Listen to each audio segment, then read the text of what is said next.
বেগুনের যেমন গুণের শেষ নেই, তেমন বেগুন গাছে রোগেরও শেষ নেই। দেখবেন বেগুন গাছে একটা না একটা রোগ কিন্তু লেগেই আছে।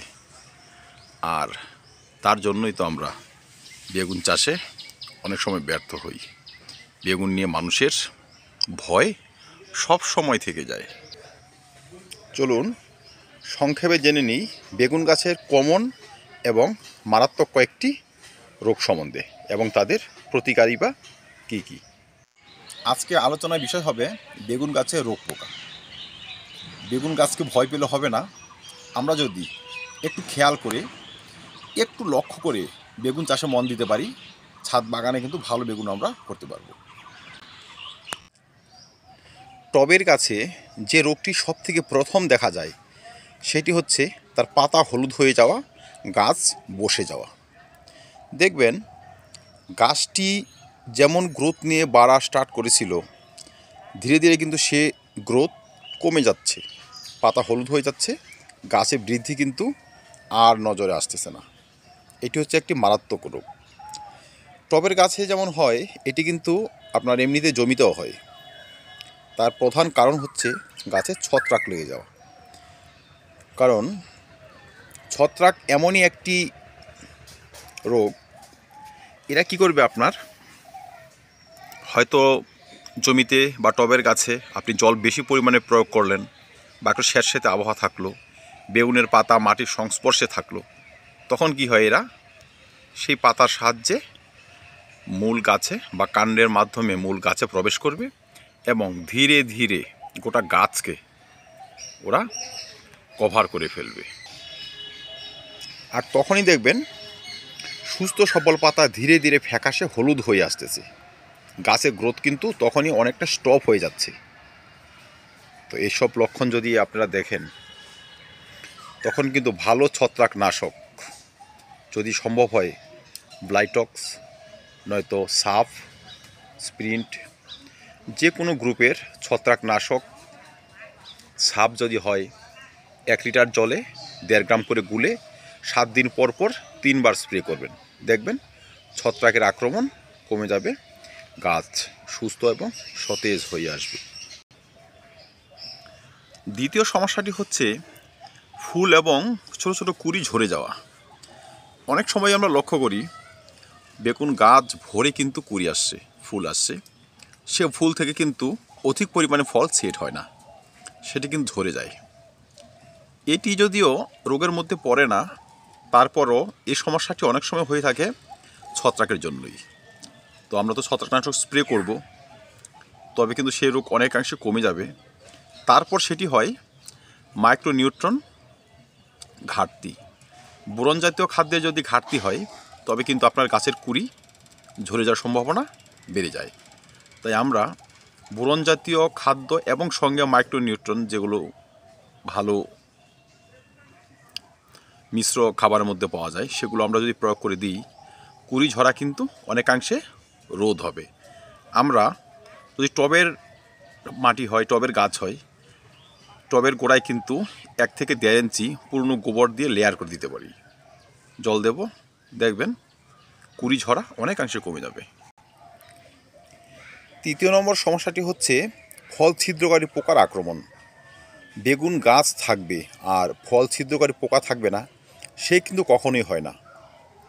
এক ধরনের মাছি একদম কুঁড়ি অবস্থায় বেগুনের উপর বসবে, বা ছোট্ট বেবি যে বেগুনগুলো হয় তার উপর বসবে। সেখানে ওরা ফুটো করে ডিম পারবে, সেই ডিম থেকে লার্ভার মতো পোকা বের হবে আর সমস্ত বেগুনটিকে কিন্তু ধীরে ধীরে নষ্ট করে দেবে। তো এই সমস্ত সমস্যা হামেশাই হয়। দেখবেন আমরা যখন ভালো বেগুন কিনে নিয়ে আসি, তখনও দেখব তার ভিতরে পোকা। তো সেই সমস্ত সমস্যা সমাধান করতে আমাদের কিন্তু বিকেলের দিকে ইনসেকটিসাইড স্প্রে করতে হবে, মাঝে মধ্যে 15 দিনে একদিন অন্তত করতেই হবে। যদি বিকেলের দিকে আমরা ইনসেকটিসাইড স্প্রে করে দিই, যে সমস্ত মাছির মতো পোকাগুলো বসে, ওরা কিন্তু বিকেলের দিকেই বসে, সন্ধ্যার আগে আগে, তাদের বংশবৃদ্ধি নষ্ট করা যায়। আমরা কন্ট্যাক্ট এবং সিস্টেমিক উভয় প্রকারের ইনসেকটিসাইড স্প্রে করব, তবে তাদের বংশবৃদ্ধি রোধ করা যাবে আর আমাদের ফল ছিদ্রকারী পোকার হাত থেকে আমরা রক্ষা পাব।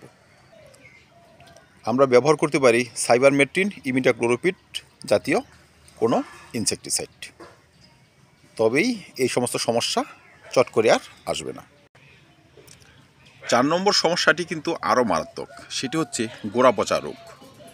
কাণ্ড ফুটা হয়ে যায় আর গোড়াতে দেখবেন পচন ধরে যায়।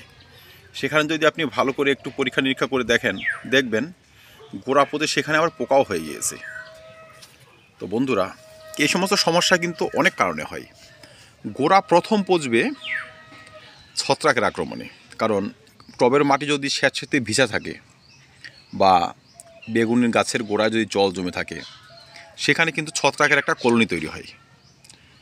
আর তখনই কিন্তু এরা আস্তে আস্তে আপনার শিকড়কে ড্যামেজ করে দেবে, গোড়াকে নষ্ট করে দেবে, সেখানে কিন্তু বিভিন্ন প্রকার আক্রমণ হবে। তো সে সমস্ত সমস্যার জন্য আমাদের টবের মাটিতে বা বেগুন গাছের গোড়ায় ছত্রাকনাশক ঢেলে দিতে হবে।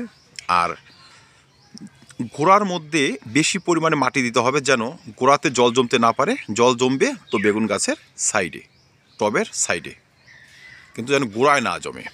আর ড্রেনেজ সিস্টেম ভালো করতে হবে, যেন বেশিক্ষণ জল জমে না থাকে, চট করে জল শুকিয়ে যায়, বেগুন গাছ সুস্থ এবং সতেজ থাকে।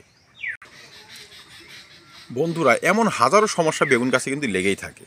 তো আমরা যদি একটু লক্ষ্য করি, সেসব লক্ষণ দেখে কিন্তু তার চিকিৎসাও করতে পারবো। কঠিন কোনো কিছুই নয়, ইচ্ছে করলেই হয়। দেখবেন বেগুন গাছের পাতার উল্টো দিকে দেখবেন জাপ পোকা বসে থাকে, ক্ষুদ্র ক্ষুদ্র পোকা হাজার হাজার বসে থাকবে। এরা কি করে, আমাদের যে বেগুন গাছের পাতা তার ক্লোরোফিল অংশ খেয়ে গাছকে দুর্বল করে তোলে। পাতার ক্লোরোফিল অংশ খেয়ে পাতাকে হলুদ করে দেয়, আর সেই সমস্ত পাতা শালুক সংশ্লেষে ব্যর্থ থাকে, গাছ ঝিমিয়ে পড়ে, একসময় কিন্তু গাছ মারা যায়। তাই যখন আমরা ইনসেকটিসাইড স্প্রে করব, তখন কিন্তু পাতার উল্টো দিকে এমন ধরে ধরে স্প্রে করব, তবে কিন্তু এর কাজ সব থেকে বেশি হবে। তো বেগুন গাছ নিয়ে রোগ পোকার শেষ নেই। তো কমন কয়েকটি রোগ সম্বন্ধে আমি একটু আলোচনা করলাম। আপনারা যদি পারেন বা ভালো মনে করেন, এসব ট্রিটমেন্ট, এসব পরিচর্যা একটু দেখে করবেন, বেগুন গাছ নিয়ে কিন্তু চিন্তার অনেকটাই কমে যাবে। তারপর কিছু আছে যেন পাতা কুঁকড়ে যাওয়া, ফল ফেটে যাওয়া। তো এইসব সমস্যা কিন্তু অনেকটা ভাইরাস ঘটিত হয়।